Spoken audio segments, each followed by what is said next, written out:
सारा सार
विचार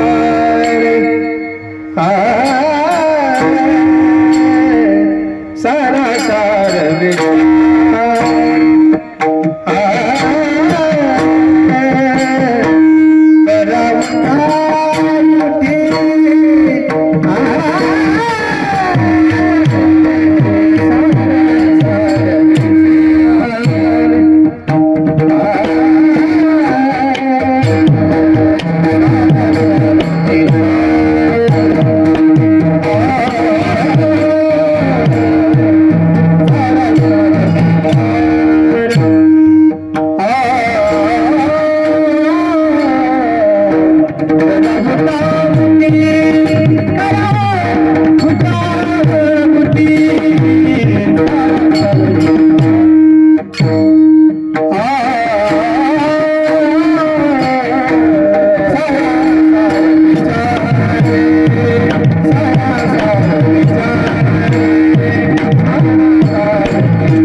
नामधरा कंठी विठोबाचे दयाच्या चिंतने निर्शील संकट तराल दुर्घट भव सिंधू जन्मोनिया कुळी वाचे स्मरे राम धरी हाची नेम अहर्निसी दयाच्या चिंतने निर्शील संकट तराल दुर्घट भव सिंधू तुका मने कोटी कुळीती पुनीत तुका मने कोटी कुळीती पुनीत गावे गाता गीत विठोबाचे दयाच्या चिंतने निर्शील संकट तराल दुर्घट भव सिंधू विठ्ठल विठ्ठल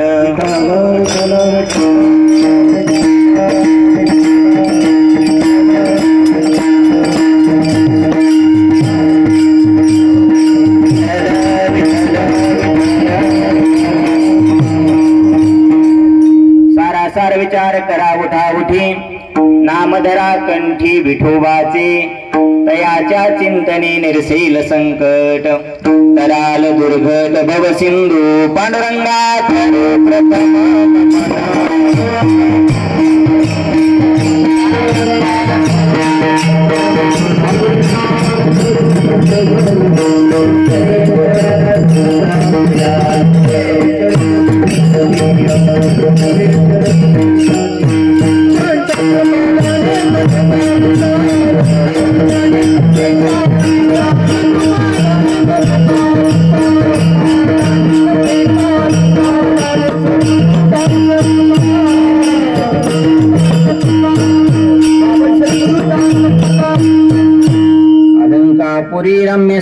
पद्मासनस्थं पदाम्बुज तेजस्वदिक्प्रदेशं विधेन्द्रादिदेवैः सदा स्तूयमानं समाधिस्थमूर्तिं भजे ज्ञानदेवम्।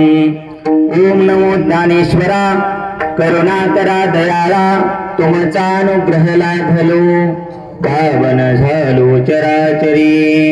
शुक्लां ब्रह्म विचार सार परमा माद्यां जगद्व्यापिनी वीणा पुस्तकधारिणी मभयदां जाड्यांधकारा पहा हस्तु स्फाटिकमालिकां विदधतीं पद्मासने संस्थितां वन्दे तां परमेश्वरीं भगवती बुद्धिप्रदां शारदां। कर्पूरगौरं करुणावतारं संसारसारं भुजगेन्द्रहारं सदा वसन्तं हृदयारविन्दे भवं भवानि सहितं नमामि। कर्पूरगौरं करुणावतारं जयांचे केलिया स्मरण होय सकळ विद्येचे अधिकरण तेचे बंधू श्री चरण श्री गुरूंचे ते नमस्कार आता रायगड मंदिरी बसे माझा राया चरणाशी अर्पितो अजन्म ही काया जगदीश्वराशी जोडली ज्याची ख्याती प्रथम वंदितो तुमा छत्रपती काय माझी वाणी मानेल संतासी रंजवू चित्तासी आपुलिया विठ्ठल विठ्ठल।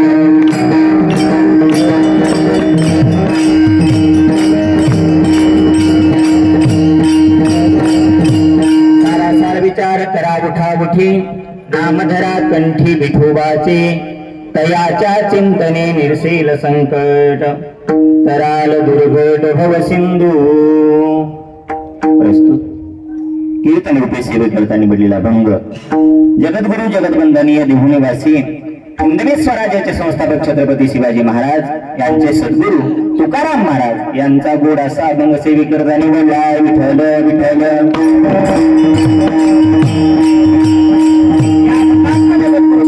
तुम्हा आम्हाला उपदेश करतात बाबांनो सार काय आसार काय याचा विचार करा तोही उठा उठी करा लवकर करा आणि सार असणाऱ्या भगवंताचं नाम तुम्ही कंठामध्ये धरा।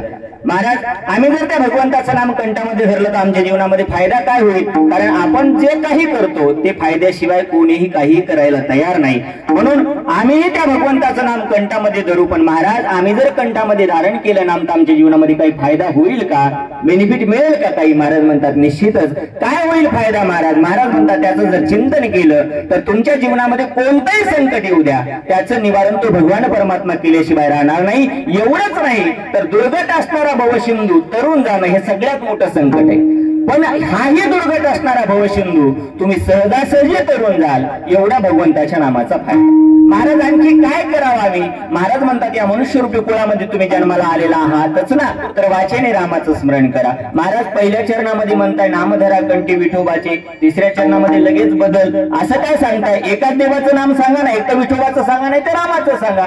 महाराज म्हणतात रामाचं घ्या नाही तर विठोबाचं घ्या नाव जरी वेगवेगळे असले अवतार जरी वेगवेगळे असले तरी परमात्मा मात्र एकच आहे। तुम्हाला आवडत असेल विठोबाचं नाम विठोबाचं घ्या रामाचं घ्या कोणतंही घ्या पण हाच नेम तुमच्या जीवनामध्ये धारण करा। महाराज पहिल्या चरणामध्ये म्हणतात फक्त नामधरा कंठी विठोबाचे आणि आता लगेच तिसऱ्या चरणामध्ये म्हणतात की नित्यनेमाने अहर्निशी म्हणजे रात्रंदिवस नामस्मरण करा। मग पहिल्या चरणामध्ये जो असणारा दुसऱ्या चरणामध्ये फायदा सांगितला तेवढाच फायदा होईल की मोठा काही फायदा होईल अहर्निशी नामचिंतन केल्यानंतर। महाराज म्हणतात अरे फायदा काय विचारतो एवढा फायदा होईल एवढा फायदा होईल तर तू तर पुनीत होशील यात नवल नाही पण तुझे कोट्यावधी पुढं पुनीत झाल्याशिवाय राहणार नाहीत। फक्त एवढंच काम करावं लागेल त्याचं नामस्मरण करत असताना शुद्ध भावनेने म्हणजेच भक्ती भावनेने प्रेम भावनेने त्याचं नामस्मरण करावं लागेल। भावे गाता गीत विठोबाचे विठ्ठल विठ्ठल।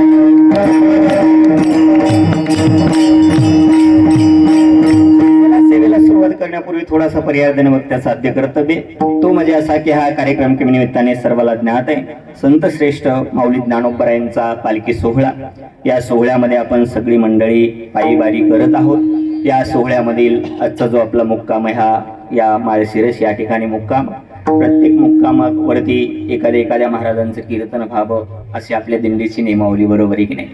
मग जेव्हा वेळ भेटेल तेव्हा कोणीही, अगदी सगळीच कीर्तनकार मंडळी इथे उपस्थित आहे, पण कोणालाही आज्ञा ज्याला केली त्यांनी इथे येऊन उभा राहायचं। अशा पद्धतीने आपल्या दिंडीचे मालक सर्व श्री हरिभक्तपरायण आमचे परमस्नेही महाराष्ट्रातील ख्यातनाम कीर्तनकार रामायणाचार्य नारायणजी महाराज देवडकर बाबांनी सांगितलं, महाराज आज तुम्ही सेवा करा।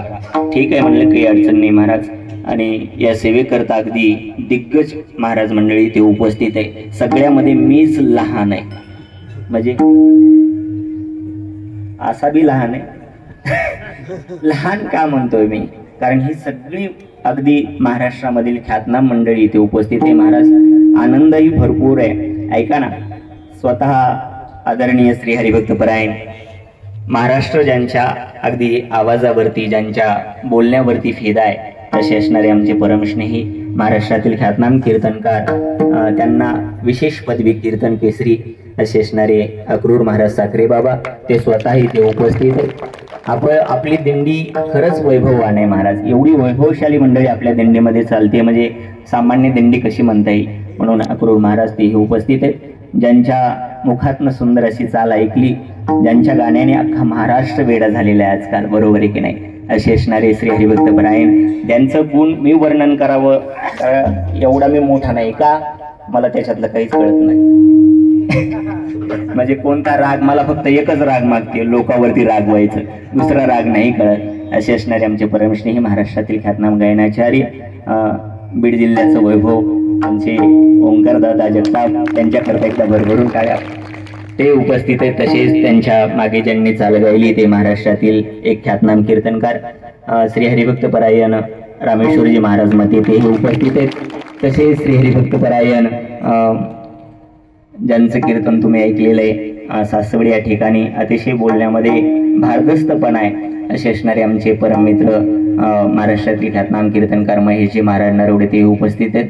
श्री हरिभक्तपरायण दिगंबर महाराज तेही उपस्थित आहेत।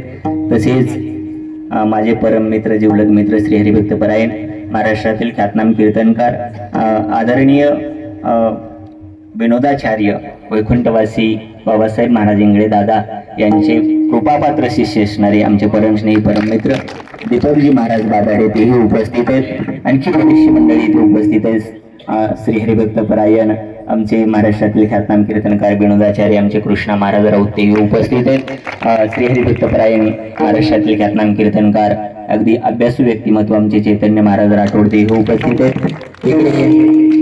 श्री हरिभक्तपरायण महाराष्ट्रातील ख्यातनाम कीर्तनकार आमचे परममित्र अक्षय महाराज, तेही उपस्थित आहेत। महाराष्ट्रातील ख्यातनाम कीर्तनकार आमचे किरण महाराज मोठे, तेही उपस्थित आहेत। श्री हरिभक्तपरायण महाराष्ट्रातील ख्यातनाम कीर्तनकार आमचे ऋषिकेश महाराज, तेही उपस्थित आहेत। तसेच श्री हरिभक्तपरायण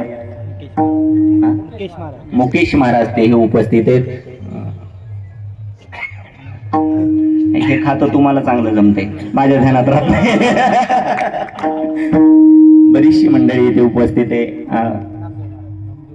हो, श्री हरिभक्तपरायण मृदंग सम्राट नामदेव महाराज, ते उपस्थित आहेत।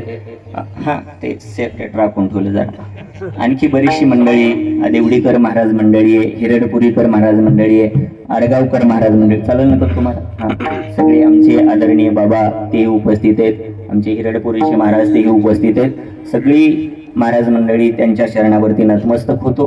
तसेच मागे काही विशेष व्यक्तिमत्व उपस्थित आहेत, त्यामध्ये श्री डॉक्टर शिवप्रसादजी चरखा साहेब, ते उपस्थित आहेत। तसेच आमचे जिजा आहेत गणेश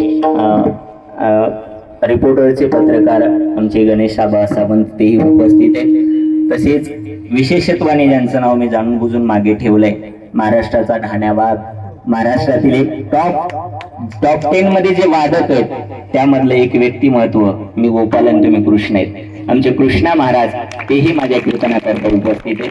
महाराज तुम्ही वेडा नाही पहिल्या शब्दात हो म्हणायला, तुम्ही दोघं सापडलात मला. विठ्ठल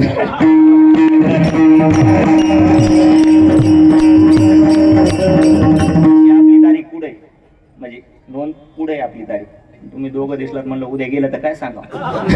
माझं कोरपण घ्या म्हणलं. आनंद आहे महाराज. सगळी मंडळी अगदी ही सगळी मंडळी वारीत सहभागी झालेली पुरुष मंडळी, महिला मंडळी, तुम्ही सगळेजण उपस्थित आहात. तुमच्या चरणावरती नतमस्तक होतो आणि इथेच कीर्तनाला सुरुवात करतो. विठ्ठल विठ्ठल चला, बऱ्याच जणांची नावं माहिती आहेत. आमचे अण्णा पण आहेत, आमची लिमगावकर मंडळी आहे, पाटीगावकर मंडळी आहेत, काडीवडगावकर मंडळी, सगळी मंडळी इथे उपस्थित आहेत. कोणाचं राहिलं असेल तर तीही सगळी मंडळी त्यांच्या चरणावरती नतमस्तक होतो. ऐका, अभंग जो निवडलाय नामपरा अभंग आहे, पण खरा हा उपदेशपर अभंग आहे. बरोबर आहे की नाही? उपदेश करतात याच्यामध्ये. बाबांना तुम्ही काय करा, सार काय आसार काय याचा विचार करा, तोही उठाउठी करा. पण इथे असा निर्देश कुठेही केलेला नाही महाराज, की महाराज आम्हालाच सांगतात सारासार विचार करा, उठाउठी माणसांना असं कुठे दिले का? नाही महाराज, तरी आपल्यालाच उपदेश केला. हे कशावरनं? कारण विचार करण्याची क्षमता, विचार करण्याची बुद्धिमत्ता, विचार करण्याची कॅपॅसिटी फक्त माणसाकडेच आहे, म्हणून आपल्यालाच हा उपदेश केलाय. झालं क्लिअर? ऐका पुढे. विचार करायचा सांगितलाय. माणसं विचार कोण करत नाही महाराज? प्रत्येक जण सकाळी उठल्यापासून रात्री झोपेपर्यंत विचारच करतोय महाराज. नव्हे रात्री झोपला तरी स्वप्नामध्ये विचारच सुरू आहे. पण जो ज्या विचाराची गरज आहे तो विचार माणूस करायला तयार नाही.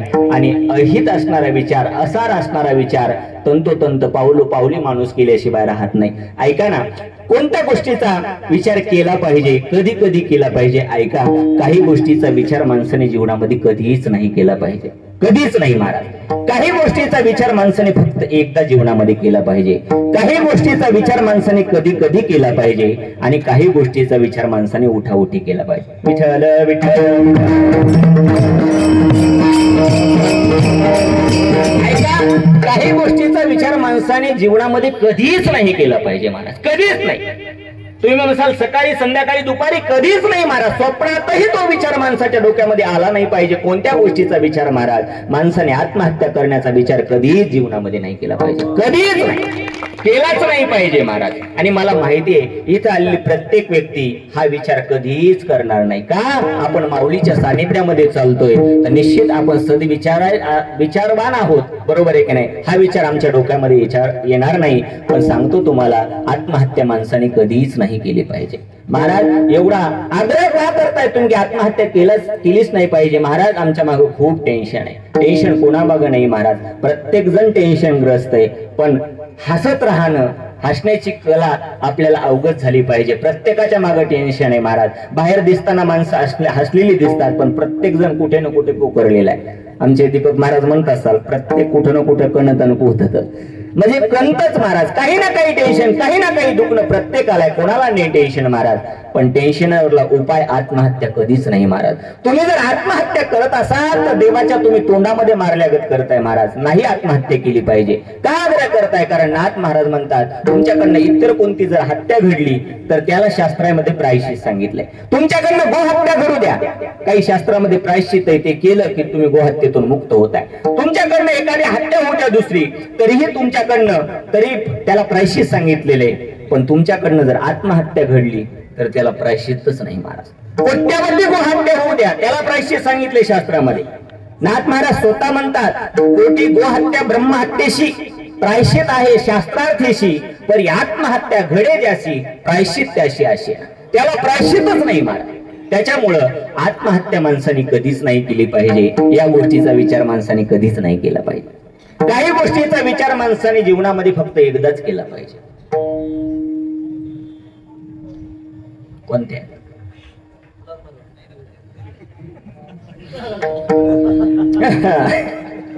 कोणत्या गोष्टीचा विचार माणसाने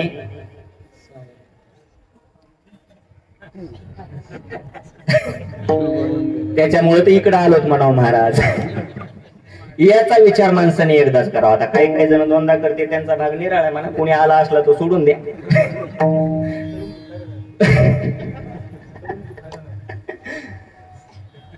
कमाल आहे महाराज. एकच जर असली तर माणूस तंगईत येतो. दोन दोन कसे सांभाळते त्यांची त्याला माहिती. लय अवघड महाराज. काही काही बिचारे चांगले असतात, काही काही बिचारा लयच खोट असतात रे. अरे इथल्या सोडून इथल्या सगळ्या चांगल्या आहेत मावल्या. इतक्या म्हणजे काय बोलतील याचा नेमच नाही महाराज. एक जणाचं नवीनच लग्न झालं, लग्न झाल्या ते म्हणलं चला फिरायला जाऊ कुठंतरी. पुण्याला गेलो ओंकार महाराज फिरायला, आणि पुण्याला गेल्यानंतर सारसबागेमध्ये फिरायला गेले. आता सारसबागेमध्ये फिरायला गेल्यानंतर 10 वाजता तो जाऊन बसला सारसबागेमध्ये. आणि बागेमध्ये बसल्यानंतर आता नवीन नवीन गप्पा जरा माझं झालेलं आहे, मला माहिती ना, मी काय ब्रह्मचारी नाही. ऐका, नवीन नवीन जरा गप्पा छप्पा मध्ये रंग असतो चांगला, बरोबर आहे की नाही. मग ते गप्पा छप्पा मारायला बसले. ठीक आहे, 10 वाजता तुम्ही बसलात, 12 वाजेपर्यंत गप्पा आटपायला पाहिजे. पण 12 वाजले, 2 वाजले, 3 वाजले, 4 वाजले, एवढे गप्पामध्ये गुंगून गेले.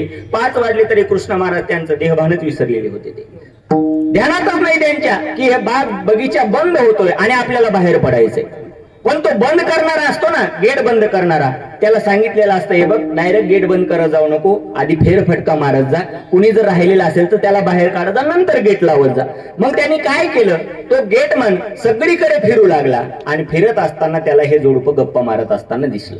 तो जवळ गेला. तुम्हाला काही कळतं का तुम्हाला? मला माहिती आहे तुम्ही 10 वाजता आतमध्ये आले. अरे 5 वाजले तरी गप्पाच मारताय, निघा बाहेर, बंद करायचंय गेट. झालं महाराज. ते दोघेही उठले आणि गेटकडे निघाले. पण ऐका ना, गेटकडे जात असताना त्या गेटवरती माकडाचे पिलं खेळत होते. इकडून तिकडे तिकडून इकडे उड्या मारत होते, इकडून तिकडे तिकडे. तेवढ्यात ते पाहिलं कुतूहल त्या माणसाने, आणि तो आपल्या पत्नीला म्हणतो हळूच, होय ग अय मी काय म्हणतो. म्हणली काय सांगा. मला असं वाटतंय आपण एखादं माकडाचं पिल्लू घरी न्यायचं का. आता त्या बिचारीने काय म्हणावं, एक तर हो म्हणावं, नाही तर नाही म्हणावं. सरळ सोपं उत्तर होतं का नाही. पण ती काय म्हणली ऐका ना, माझ्याकडे बघा ती कशी म्हणली. ती म्हणली एक माकड घरी असताना दुसरीची गरज काय. म्हणजे कळलं ना.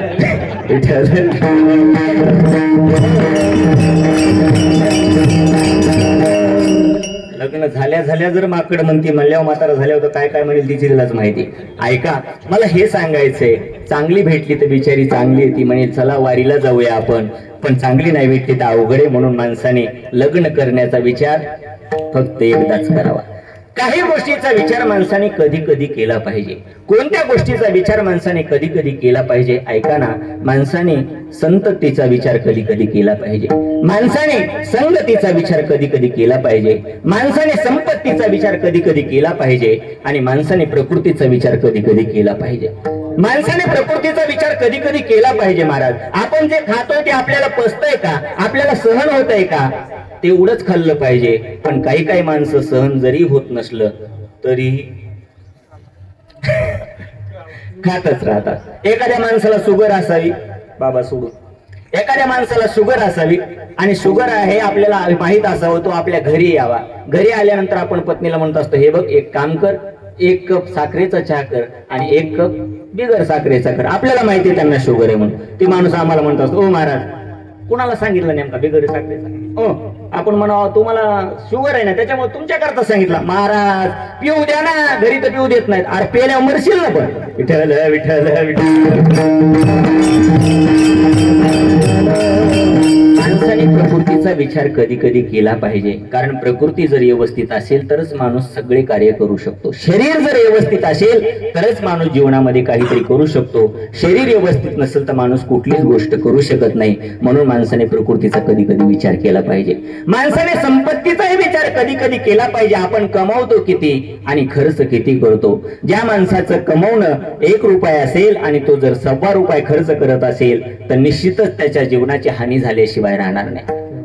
विचार केला पाहिजे माणसाने. महाराज म्हणतात ना, तुका म्हणे ताळा नाही त्याची अवकळा. ज्याच्या जीवनामध्ये ताळा नाही ना त्याची अवकळा झाल्याशिवाय राहत नाही. पण माणसं बरेचशी जवळजवळ 75% लोक याच गोष्टीमध्ये फसलेले आहेत. आपली कमाई किती याचा विचार करत नाहीत, पण कमाईपेक्षा कितीतरी खर्च करतात. अनेक मी असणारे नोकरीवाले बरेच जण पाहिले की ज्यांचा पगार लाख रुपये. महाराज लाख रुपये महिन्याला पुरत नसतात का महाराज? पुरतात, भरपूर होतात. पण ते लाख रुपये खर्च करूनही काही माणसं पगाराला 8 दिवस दूर तोपर्यंत दुसऱ्याच्या दारामध्ये जातात आणि म्हणतात एक काम करा ना, 10 दिवसांनी माझा पगार आहे, मला 10,000 रुपये उष्णे द्या. का? लाख रुपयाचं असं काय केलं? महाराज व्यसनापायी त्याने घालवले.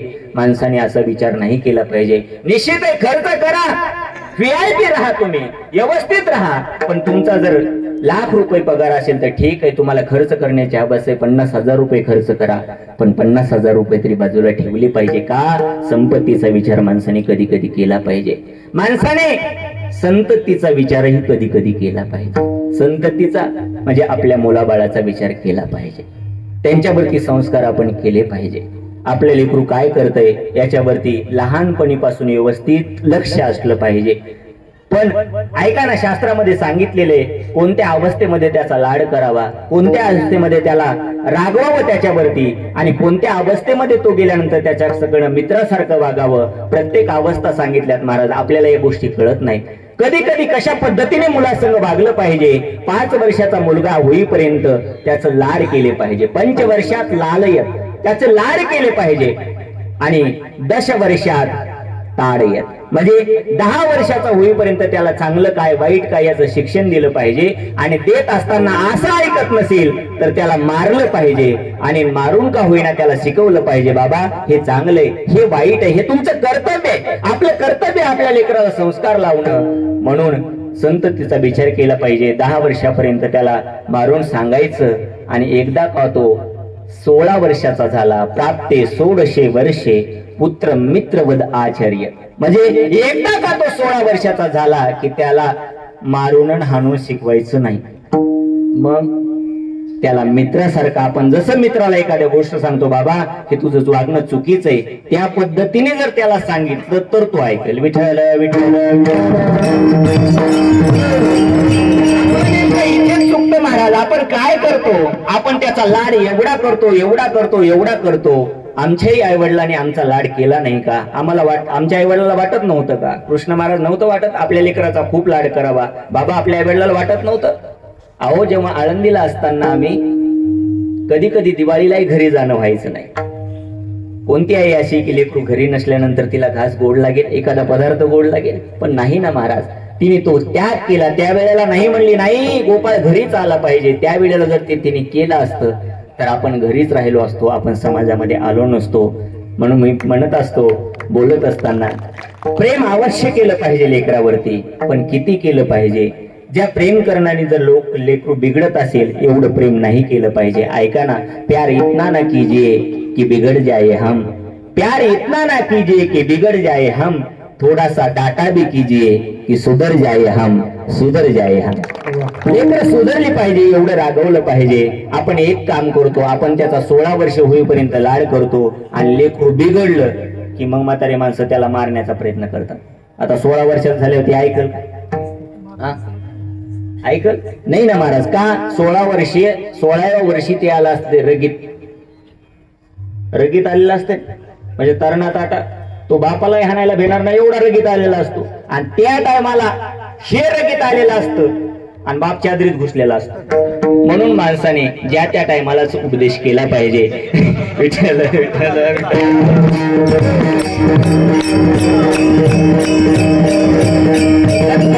संस्कार केले पाहिजे. कोणी कोणी केले महाराज? महासाहेब जिजाऊने छत्रपती शिवरायावरती संस्कार केले. माझ्या छत्रपती शहाजीराजांनी छत्रपती शिवरायावरती संस्कार केले. किती संस्कार केले तो विषय इथे सांगण्याची वेळ नाहीये महाराज, मला याचं भान आहे. पण ऐका ना, छत्रपती शिवरायावरती संस्कार केले म्हणूनच आपण स्वराज्य उपभोगतोय. ऐका, भगतसिंग याच्यावरतीही संस्कार आई वडिलांनी केले, म्हणून तर हसत हसत भगतजी फासावरती गेले महाराज. म्हणून संस्कार केले पाहिजे. माणसाने संततीचा विचार कधी कधी केला पाहिजे. आता माणसाने संगतीचा विचारही कधी कधी केला पाहिजे. का संगतीचा विचार करायचा महाराज? कारण माणूस घडतो तोही संगतीने आणि माणूस बिघडतो तोही संगती. विठ्ठल विठ्ठल महत्वाच्या गोष्टी आहेत महाराज. एवढी महत्वाची गोष्ट आहे, माणसाने संगत ही चांगल्याशीच केली पाहिजे.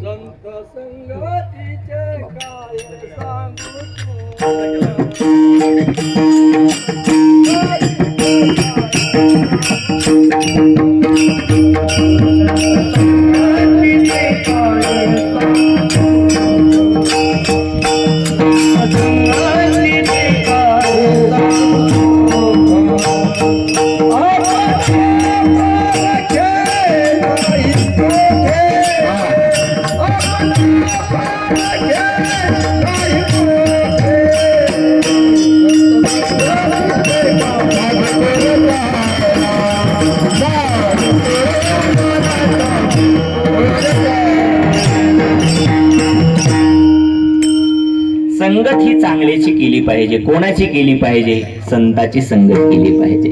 कारण संताच्या संगतीमध्ये गेल्यानंतर माणसाला सुख मिळतं. म्हणून माणसाने संगतीचा विचार कधी कधी केला पाहिजे. माणूस घडतो तोही संगतीने, माणूस बिघडतो तोही संगतीने. म्हणतात ना, संगत करना बडो की बडत बडत जाय, संगत करले गोधो की दो दो लाता खाय. म्हणून गाढवाच्या संगतीत कधी राहायचं नाही. गाढवाच्या आपल्याला कळालं हा गाढव आहे, लगेच संगत सोडून द्यायची, चांगल्याच्या संगतीत जायचं. कारण गाढवाच्या संगतीत राहिलं तर लाता खाव्या लागतील, चांगल्याच्या संगतीत राहिलं तर निश्चित तुम्ही मोठे झाल्याशिवाय राहणार नाही. आमच्या आदरणीय बाबाच्या संगतीमध्ये मी गेल्या वर्षी बोललो होतो, बाबा मला माहित नाही तुम्ही कुठल्या काय म्हणतात त्याला, कुठल्या लेवलमध्ये आमच्याशी एकरूप होता हे मला माहित नाही, पण तुमच्याशी फिरत असताना, तुमच्याशी संगत घडत असताना बऱ्याचशा गोष्टी शिकायला मिळतात. प्रत्येक माणसाच्या संगतीत राहत असताना मी काही ना काहीतरी घेतल्याशिवाय राहत नाही, पण चांगल्याच्या संगतीत राहतो. विठ्ठल विठ्ठल विठ्ठल.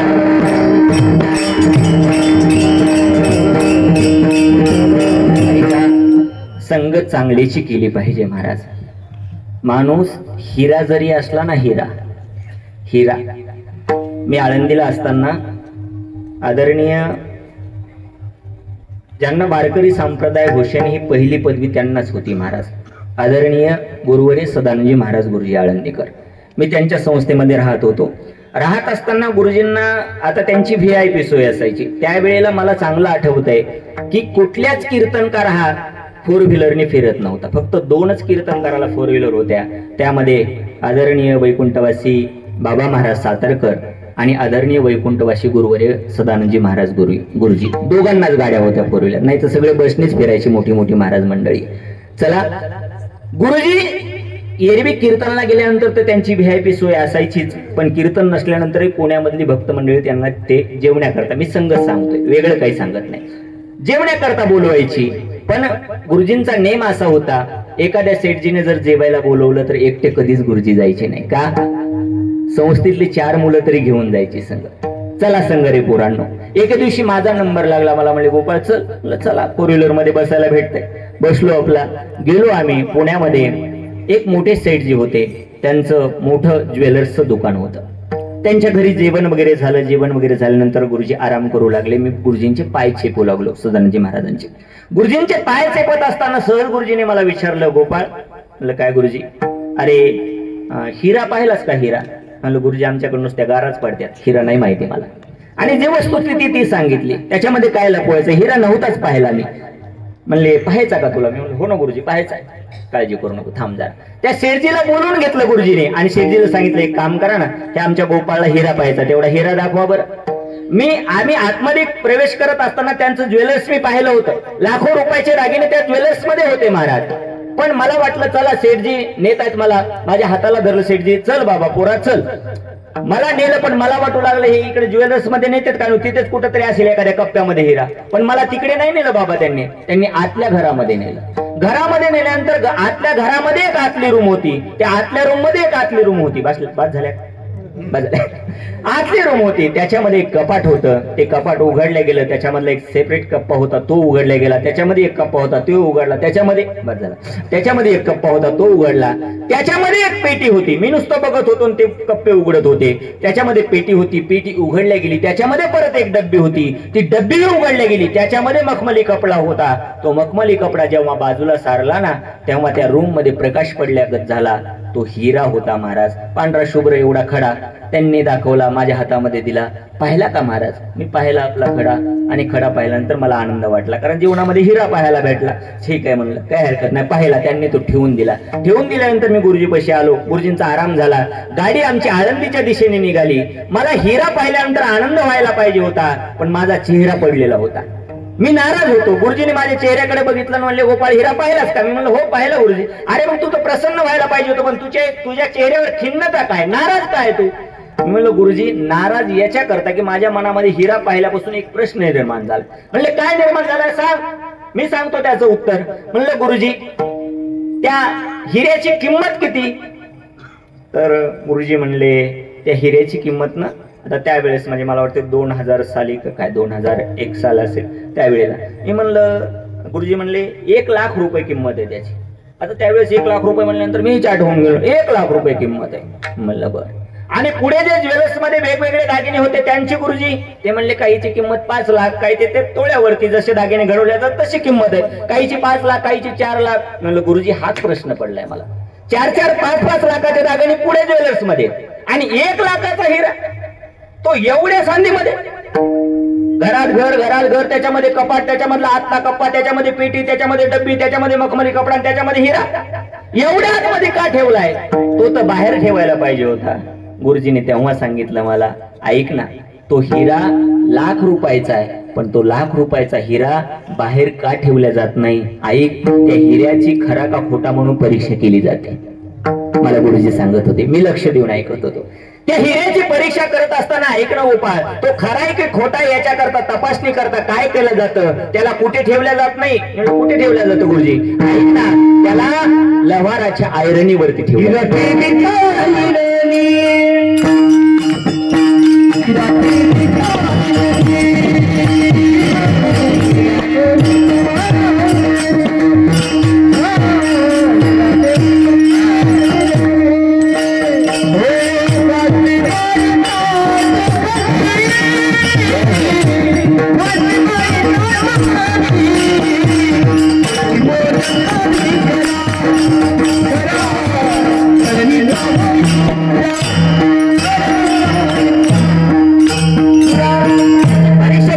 लव्हाराची जी आयरन असते ना, त्या आयरणीवरती तो हिरा ठेवला जातो आणि वरतून त्याला घणानी मारल्या जातो. जर खोटा हिरा असेल तर त्याचा चुरा होतो, पण खरा जर हिरा असेल ना तर तो आयरणीवरती ठेवल्यानंतर घणानी, मोठ्या घणानी हाणल्या जातं त्याच्यावरती आणि त्याच्यावरती हाणल्यानंतर त्या हिऱ्याचा चुरा होत नाही.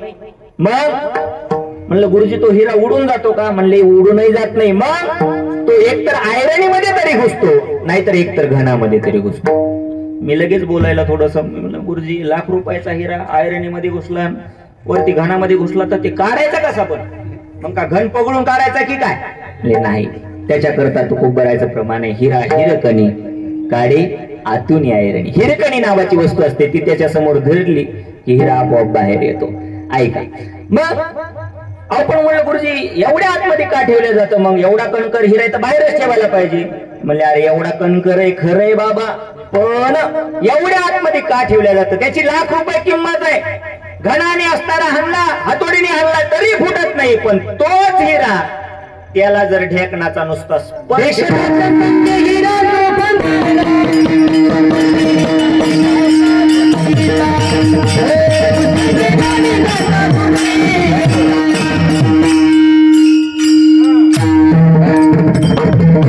ढेकणाच्या संगे हिरा जो भंगला, एवढा 1 लाख रुपये किमतीचा हिरा जो आयरणीवरती ठेवून घणानेही फुटल्या जात नाही, त्याला नुसता ढेकणाचा स्पर्श जरी झाला ना, गुरुजी मला सांगत होते, गोपाळ त्याला जर ढेकणाचा नुसता स्पर्श जरी झाला तरी जो हिरा आयरणीवरती ठेवल्यानंतर एवढ्या मोठ्या घणाने फुटत नाही, तोच हिरा ढेकणाचा स्पर्श झालेला हिरा 2 बोटामध्ये धरल्यानंतर त्याच हिऱ्याचा चुरा झाल्याशिवाय राहत नाही. करणीचा ढेकणाच्या संगे हिरा जो भंगला, तो हिरा भंगल्या जातो.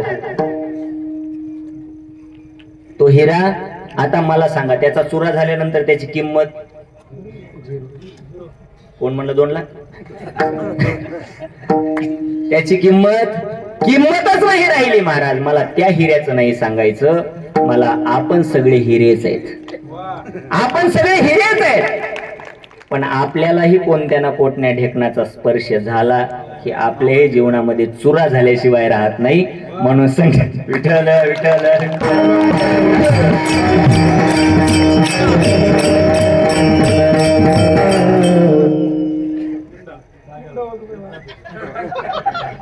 विठ्ठल विठ्ठल.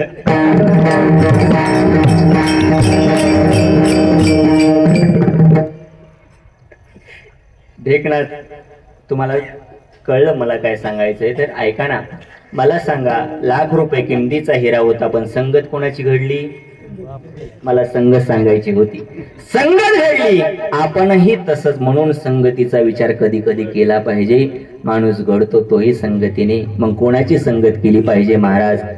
संतन के संग लागरे तेरी अच्छी बनेगी. संताच्या संगतीमध्ये गेलं पाहिजे. आपण ज्ञानोबारायच्या संगतीमध्ये आलोय, निश्चितच आपल्या जीवनाचं सोनं झाल्याशिवाय राहणार नाही. म्हणून संगत केली पाहिजे तर संताची. अहो आपण तर चालती बोलती माणसे. माझ्या ज्ञानोबारायची संगत कुणी केली?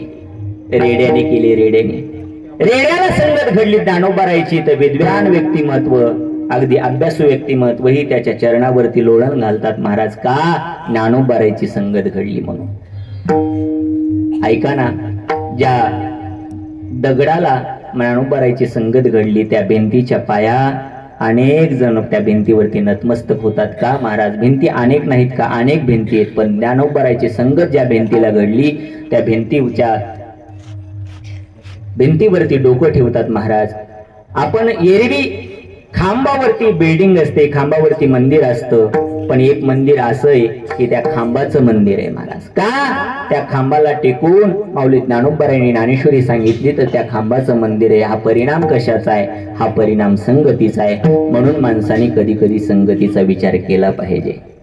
कोणत्या कोणत्या गोष्टीचा विचार मी तुम्हाला सांगितलं. संतती, संगती, संपत्ती आणि प्रकृती या गोष्टीचा विचार कधी कधी केला पाहिजे. आणि काही गोष्टीचा विचार मात्र उठाउठी केला पाहिजे. कोणत्या गोष्टीचा?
विचार माणसाने उठाउठी केला पाहिजे.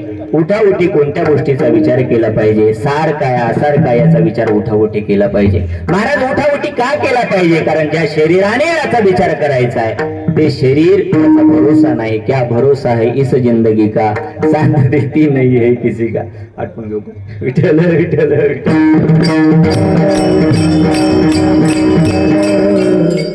क्या भरोसा है इस जिंदगी का. म्हणून माझ्या पक्क देणार आहे, काळजीच करू नका. थोड्या पुढे जाणार. त्यांनी सांगितलं तेवढ्यातच आठवून घेतो. चपात्या झाल्या का?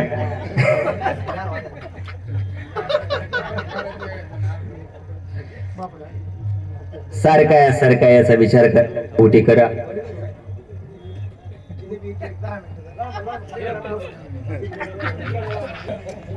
विठ्ठल विठ्ठल विठ्ठल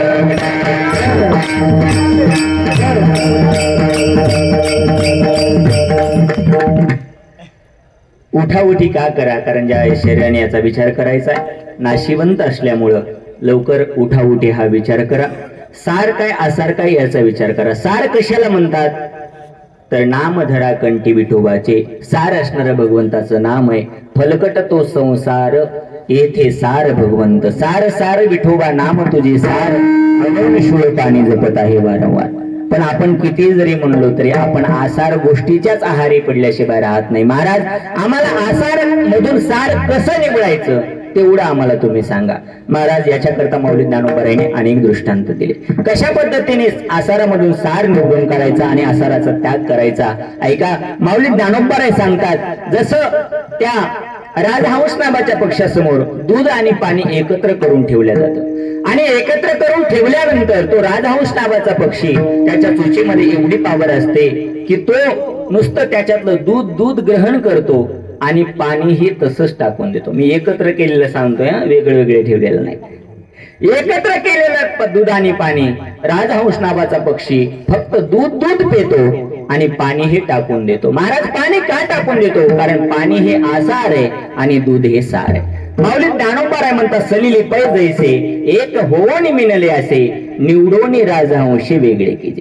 जसा राजहंस नावाचा पक्षी वेगळं करतो त्याच पद्धतीने आपणही सार असणाऱ्या भगवंताचं नाम कंठामध्ये धरलं पाहिजे आणि आसार असणाऱ्या संसाराचा त्याग केला पाहिजे. महाराज राजहंस नावाचा पक्षी आम्ही पाहिला नाही आणि तुम्ही पाहिला नाही. संत चरणावरती संत वचनावरती आमचा विश्वास आहे म्हणून आम्ही मान्य करू, पण आमच्या पाहण्यातलं एखादं दृष्टांत सांगा. महाराज म्हणतात आपल्या शेतामध्ये आपण खळं करतो. खळं पूर्वीच्या काळी जेव्हा मळयंत्र नव्हते तेव्हा मळयंत्र नसताना ते खळं करत असताना काय करायचं, भूस आणि दाणे ते बीज वेगळं करत असताना कशा पद्धतीने केलं जायचं, ते 3 पायाचं असायचं बघा उभं राहण्याकरता.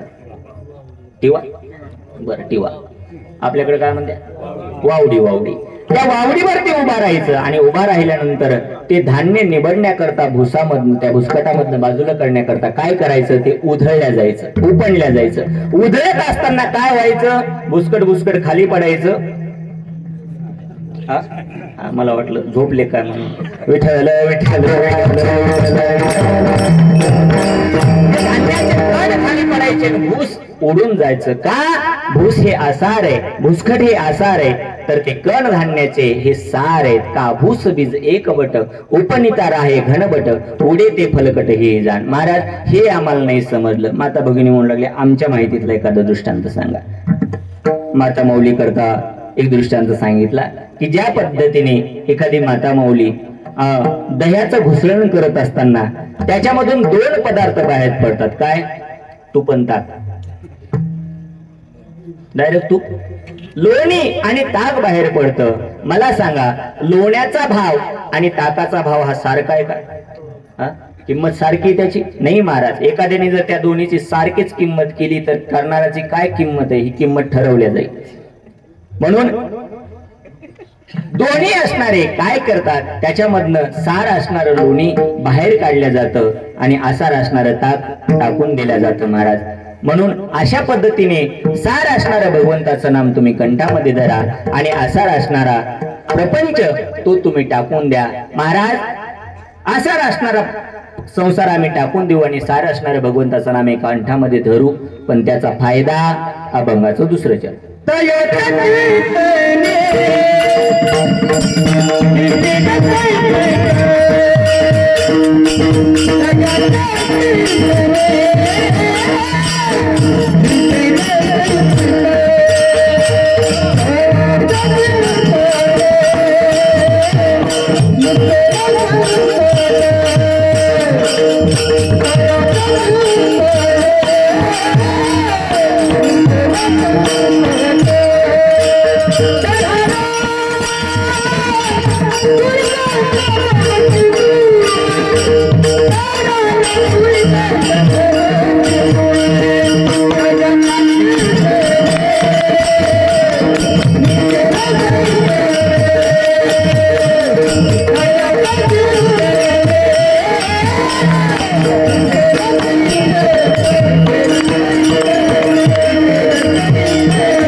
त्याचं नाम कंठामध्ये धरल्यानंतर महाराज फायदा काय होईल? महाराज म्हणतात तयाच्या चिंतने निरसेल संकट. जीवनामध्ये कुठलंही संकट येऊ द्या त्याचं निराकरण तो भगवान परमात्मा केल्याशिवाय राहत नाही. अनेक संत महात्म्यांचे उदाहरण, त्यांनी नामस्मरण केलं आणि माझ्या भगवान परमात्म्याने त्यांचं रक्षण केलं. आली का जिलबी?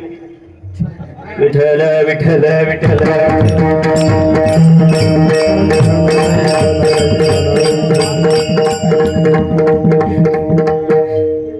आता फक्त जिलेबी नाही आली म्हणून थोडस वाढीव बरं का, नाही तर इथं जे विठ्ठल. त्याचं चिंतन तुम्ही करायचं. तुमच्या जीवनाची संकटाची जिम्मेदारी माझा भगवान परमात्मा घेतल्याशिवाय राहत नाही. अनेकावरती संकट आले महाराज, पण अनेकाच्या संकटाचं निवारण माझ्या भगवान परमात्म्याने केलं महाराज. अनेक अवतार त्याने घेतले. कशा करता? अनेक भक्ताच्या संकटाचं निवारण करण्याकरता. अगदी 5 मिनिटामध्ये एक दृष्टांत सांगतो आणि सेवेला पूर्ण विराम देतो. ऐका. कोणाच्या जीवनाचं असणाऱ्या संकटाचं निवारण केलं? मंगळवेढ्याला दामाजी पंत नावाचे एक भक्त होते. त्या दामाजी पंताकडे बिदरच्या बादशहाची चाकरी होती. महाराज मोनीम होते ते. अतिशय सुंदर दृष्टांत आहे. ऐका. येऊ का विठ्ठल? तुम्ही हसायलात म्हणल्यानंतर मला वाटायला लागलं की करून घे. विठ्ठल विठ्ठल.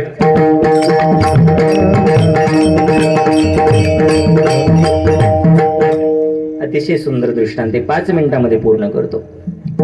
बेदरच्या बादशहाचे सेवक होते दामाजी पंत. पण ऐका ना, त्यावेळेला एवढा दुष्काळ पडला की लोकांना खायलाच काही मिळेना. अन्ना वाचून तडफडून लोक मरू लागले. मरत असताना त्या मंगळवेढ्याला एकदा बेदरच्या बादशहाचं धान्याचं कोठार होतं आणि त्या कोठाराची चावी कोणाकडे होती? तर दामाजी पंताकडे होती. महाराज दामाजी पंतांनी पाहिलं. दामाजी पंत हे विठ्ठलाचे परम भक्त होते. दामाजी पंतांनी पाहिलं अनेक लोक अगदी अन्न पाण्यातून तडफडून मरत आहेत महाराज. आणि संताला लोकांचा कळवळा येतो ना महाराज, बरोबर आहे की नाही? संत महात्म्याच्या मनामध्ये विचार आला दामाजी पंताच्या, अरे आपल्याकडे धान्याचं कोठार आहे, त्याची चावी आपल्याकडे, आणि अशी लोक जर अन्ना पाण्यापासून जर मरू लागली की आपल्या संतपणाला काय अर्थ आहे? आपण एक काम करूया, हे धान्य सगळं आपण वाटून टाकू. परत लक्षामध्ये आलं, अरे आपण याचे मालक नाहीयेत, मालक बिदरचा बादशाह आहे, तो आपल्याला फासावरती दिल्याशिवाय राहणार नाही. पण दामाजी पंत म्हणू लागले, फासावरती जाईल मी, एकटा मरेल, पण मी जर धान्य वाटलं तर लाखो लोक जिवंत राहतील ना. मी ते धान्याचं कोठार निश्चितच रिकामं केल्याशिवाय राहणार नाही. दौंडीवाल्याला बोलवलं, त्याला सांगितलं एक काम कर, दौंडी पिटव, उद्या सकाळी 8 वाजता धान्याचं कोठार उघडलं जाणार आहे आणि त्या कोठारातलं सगळं धान्य तुम्हाला वाटलं जाणार आहे. आता जी लोक तडफडून अन्न पाण्या वाचून मरत होती ते 8 वाजता हजर राहिले असतील का तिथे महाराज? सकाळी 4 वाजल्यापासूनच रांगा. अगदी 1 तासामध्ये सगळं धान्याचं कोठार पस्त झालं महाराज. सगळं धान्य वाटून टाकलं. काही नास्तिक लोकांनी ती बातमी बिदरच्या बादशाहाला कळवली. बिदरच्या बादशाहाला राग आला, अरे दामाजी पंताने आपल्याला विचारलंही नाही, आपल्याला न विचारता त्यांनी कोठार वाटून टाकलंय. आपण एक काम करूया, त्यांना फासावरती दिल्याशिवाय राहायचं नाही. लोक सेवक पाठवले, जा जसे दामाजी पंत असतील तसे त्यांना घेऊन या. पण ऐका ना, जेव्हा तिथून सेवक निघाले ना दामाजी पंताला आणण्याकरता, पण इकडे दामाजी पंत मात्र विठ्ठलाचं भजन करत असले होते. काय व्हायचं ते होईल, आता मी सोडणार नाही भजन, काय व्हायचं ते होऊ द्या. बिदरच्या बादशाचा स्वभाव माहित होता, हा खूप क्रोधी, हा खूप कट्टी, आपल्याला फासावरती देईल. पण ऐका ना, जेव्हा तिकडनं सेवक निघाले दामाजी पंताला पकडण्याकरता, दामाजी पंत भजन करत होते. पण दामाजी पंताची जिम्मेदारी, दामाजी पंतावरती संकट येणार आहे हे माझ्या पांडुरंग परमात्म्याला कळालं. याचं निवारण आपल्याला करावं लागेल म्हणून विठ्ठलाला तिथे विटेवरती करविना महाराज विटेवरतून उडी मारली माझ्या भगवान परमात्म्याने. भगवान परमात्मा निघाले. निघाल्यानंतर थेट एका वारकऱ्याच्या घरी गेले. कोणाच्या वाड्यामध्ये? हरिजन वाड्यामध्ये महाराज. तिथे गेले. एक वारकरी सकाळचं भजन करत होता. योगिया दुर्लभ तुम्या देखीला साजनी, पाहता पाहता मना नोपुरे धनी, देखीला देखीला माय देवाचा देव म्हणतो काय, आणि पांडुरंग परमात्मा त्याच्या समोर उभा राहतो काय. वारकऱ्या तुझ्याकडे आलोय मी, ज्याचं भजन करतोय तो पांडुरंग परमात्मा तुझ्या समोर आहे. डोळे उघडून पाहिलं तर खरंच पांडुरंग परमात्मा होता. भगवंता तू माझ्याकडे आज, होरे भक्ता तुझ्याकडे काम पडलं. काय काम पडलं? वारकरी बाबा एक काम करा ना, तुमच्या अंगावरचा पोशाख आहे ना तेवढा मला पाहिजे आजच्या दिवस. कशा करता? अरे काम पडलंय. देणार का? अरे काही माग देवा, प्राणही द्यायला मी तयार आहे. द्या मग तुमच्या अंगावरचे कपडे द्या, माझ्या अंगावरचे तुम्ही घाला. वारकरी म्हणला, अरे बाबा फक्त सेला विसरून आला होता जनाबाई पशी, तर तिला 16वर देण्याचे प्रयत्न चालू होते. माझ्या अंगावरती पूर्ण पोशाख म्हणल्यानंतर माझं काय करतील? वारकरी लगेच बदलायला लागला. आताच म्हणला ना प्राण गेला तरी चालेल. मग ऐक, घे बाबा. त्याच्या अंगावरची 12 मंडी काढली, भगवान परमात्मा दिली. भगवान परमाने त्याचा पोशाख वारकऱ्याला दिला. वारकऱ्याने तो अंगावरती घातला आणि भगवान परमात्म्याने वारकऱ्याचा पोशाख घातला 12 बंडी महाराज. आणि भगवान परमात्म्याने फक्त एकच सांगितलं, वारकऱ्या इथून बाहेर पडायचं नाही. आणि एवढंच म्हणू लागले भगवान परमात्मा जात असताना, वारकऱ्या ऐ मी तुझ्या कपड्यावरती कसा दिसतो आणि माझ्या कपड्यावरती तू कसा दिसतो सांग ना. तेव्हा ऐका ना वारकऱ्याने काय उत्तर दिलं. वारकरी नाही म्हटला, भगवंता तू सुंदर दिसतोस अथवा मी वाईट दिसतो असं काहीच नाही म्हणला. वारकरी फक्त एकच म्हणला. वारकऱ्याला म्हणत होते, भगवंत वारकऱ्या मी कसा दिसतोय तुझ्या कपड्यामध्ये आणि तू कसा दिसतोय माझ्या कपड्यामध्ये सांग. तेव्हा वारकरी सांगू लागला, ऐक ना देवा, माझ्या तुझ्या कपड्यामध्ये मी कसा दिसतो सांगू. त्यांनी मी वाईट दिसतोय असं नाही म्हटलं, तो फक्त एकच म्हणला, ऐका ना देवा, ऐक ना विठ्ठला, हिरा चिंधीमध्ये जरी बांधला, काय म्हणत होता तो कसा दिसतोय आणि मी कसा दिसतोय, तो मी सांगत असताना त्या देव कसा दिसतोय हे सांगत असताना वारकरी सांगत असतात, देवा माझ्या कपड्यावरती तू कसा दिसतोय सांगू तुला, हिरा हा मखमली कापडात नाही, चिंधीमध्ये जरी जाण बांधला तरी हिरा तो हिरा. आणि दुसरी गोष्ट सांगितली, वारकऱ्या आता तू सांगणं कसा दिसतो, तर त्यांनी सांगितलं, गारगोटी ही मखमली कापडात जरी बांधली तरी गारगोटी ती गारगोटीच असते, म्हणून मी काहीच बोलत नाही, निघाले म्हणले फक्त एकच काम कर, इथून बाहेर पडायचं नाही. भगवान परमात्मा थेट बिदरला गेले. बिदरला गेल्यानंतर त्या चाकराने सेवकाने अडवलं त्याला, अरे कुठे निघालाय, कोण तू? ते म्हणले मी दामाजी पंताचा सेवक आहे. काय नाव तुझं? दामाजी पंताचं नोकर आहे मी. बरं कशा करता आला? जा तुझ्या बादशहाला सांग की त्यांनी जे कोठार वाटलंय त्याची किंमत अदा करण्याकरता आले. त्यांनी पळत जाऊन सांगितलं दामाजी पंताचा सेवक आलाय आणि किंमत अदा करायची म्हणतो कोठाराची. बादशाह म्हणून लिहू दे त्याला. आतमध्ये गेला भगवान परमात्मा आणि बादशाह समोर नुसता जोहार घातला. महाराज जोहार माय बाप जोहार, तुमच्या महाराजचा मी मा. जोहार घातला आणि जोहार घातल्याबरोबर काय घडलं माहितीये, सहज हसले भगवान परमात्मा. हसल्याबरोबर त्यांच्या दंत पंक्ती एवढ्या झळकल्या की बादशाला समाधीच लागली. महाराज काही वेळाने समाधीतून जागृत झाला आणि म्हणू लागला, अरे बाबा कोण आहेस तू? तो म्हणला मी विठू आहे.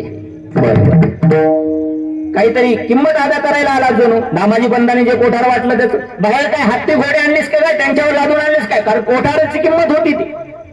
तो म्हणला नाही बाहेर काहीच नाही, सगळं माझ्या पशीच आहे. आणि खरंच सांगत होता सगळं त्याच्या पशीच आहे ना. म्हणलं काय आहे? पण काही नाही म्हणले, माझ्या कमरेला बटवा आहे. त्यांनी हळूच बटवा काढला आणि बटवा काढल्यानंतर म्हणले की याच्यामध्ये किंमत आहे. बादशाह हसू लागला, मला काय वेडा समजला का तू, एवढ्या मोठ्या कोठाराची किंमत फक्त बटव्यामध्ये? तो म्हणला बाकीचं काम नको सांगू, तुझे मुनीम बसव इथे हिशोब करायला, मी हा बटवा उलटा करेल आणि त्याच्यातनं किंमत अदा होईल. भगवान परमात्म्याने खरंच ते मुनीम बसवले आणि मुनीम बसवल्यानंतर भगवान परमात्म्याने तो बटवा उलटा केला. उलटा केल्याबरोबर त्याच्यातनं काय पडलं, आपला बटवा उलटा केला, तंबाखूच्या पुढ्या, गोव्याच्या पुढ्या, सगळं हेच पडल. महाराज महिलाच्या बटव्यातून मिसरी, नवऱ्याच्या पाकिटातून चोरलेले पैसे, हेच मिळणार महाराज, दुसरं काहीच नाही. पण भगवान परमात्म्याच्या त्या बटव्यातनं काय पडू लागलं महाराज, हिरे माणिक मोती पडू लागले. मला सांगा त्या बटव्यातनं पडत होते की बटव्याच्या मागे हात होता तो भारी होता? अरे बटव्याच्या मागे हात होता तो लक्ष्मीकांत, म्हणजे लक्ष्मीचा मालक, पैशाचा मालक भगवान परमात्मा त्याचा होता. ते सगळं किंमत अदा झाली. किंमत अदा झाल्यानंतर म्हणले की झालं का तुमचं? बिदरचा बादशाह म्हणलं झालं. पण मला सांगा अशा नौकराची हाव कुणाला वाटणार नाही? बिदरचा बादशाह म्हणू लागला, अरे असलं एखादं गिऱ्हाईक आपल्याकडेही पाहिजे. ते म्हणले विठू दामाजी पंताकडे किती दिवसापासून चाकरी करतो? म्हणला खूप दिवसापासून. बरं एक काम कर ना, तुला तिकडे किती पगार दिला जातो? विठ्ठलाच्या लगेच लक्षात आला, बर माझ्याशी चॅप्टर पण आर्मीचे तुला तो शिरोमणी किती पगार देतो? म्हणले कोण कशा करता विचारता? काळजी करू नको, फक्त मी विचारतोय ते सांग, किती पगार देतात दामाजी पंत? भगवान परमात्मा म्हणून गेले 1 लाख पगार देतात. 1 लाख? अरे मी तुला 2 लाख देतो. 2 लाख देऊन तू इथे राहा, इथेच चाकरी कर, तू म्हणशील तसं राज्य, पण तू माझ्याकडे राह, तुला 2 लाख देतो. भगवान परमात्मा म्हणू लागले 2 लाखावाल्याचं माझ्याकडे काम नाही. येत लक्षात तुमच्या? 2 लाख म्हणजे नोटा नाही महाराज, 1 लाख देत होते. म्हणजे काय? दामाजी फक्त एक धरीला चित्ती आम्ही रखुमाईचा पती, म्हणून अशा पद्धतीने 1 लाख देतात. 2 लाखावाल्याचं माझ्याकडे काम नाही, म्हणून मी तुझ्याकडे राहू शकत नाही. ते निघून आले. महाराज दामाजी पंताला जेव्हा आणण्यात आलं तेव्हा दामाजी पंताच्या बिदरचा बादशाह पाया पडला. फासावर देण्यात होता पण पाया पडला का? त्यांच्यावरच्या संकटाचं निवारण कुणी केलं होतं? साक्षात भगवान परमात्म्याने केलं होतं. म्हणून तयाच्या चिंतने निर्शील संकट, कराल दुर्गट भव सिंधू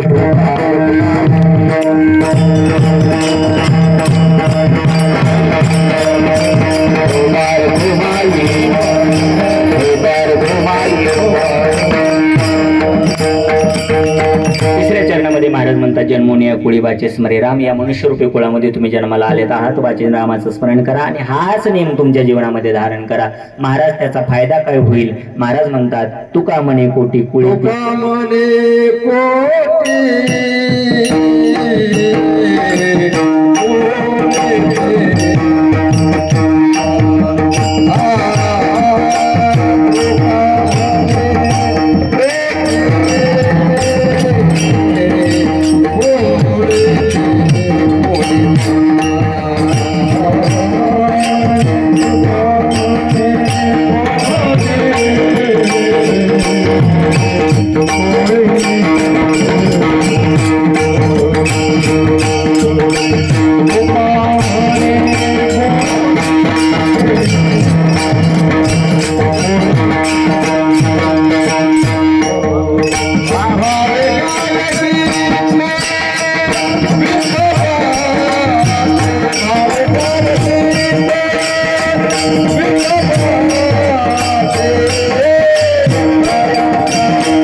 कोट्यावधी कुळ पुनीत झाल्याशिवाय राहणार नाहीत. फक्त एकच नामस्मरण करत असताना ते कशा पद्धतीने केलं पाहिजे, प्रेमाने केलं पाहिजे.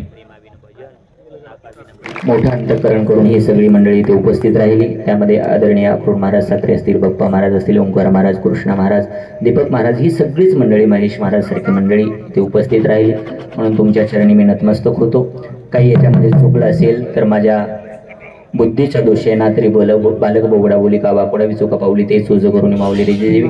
आणि जे बरोबर आले ते माझ्या गुरुजींचे, माझे गुरुजी गुरुवरे शंकर महाराज पांचा गुरुजी आळंदीकर, त्यांच्या मुखातनं जे ऐकलं तेच तुमच्या पुढे मांडण्याचा प्रयत्न केला. म्हणून झालेली सेवा त्यांच्या चरणी अर्पण करून सेवेला पूर्ण विराम. जय विठ्ठल.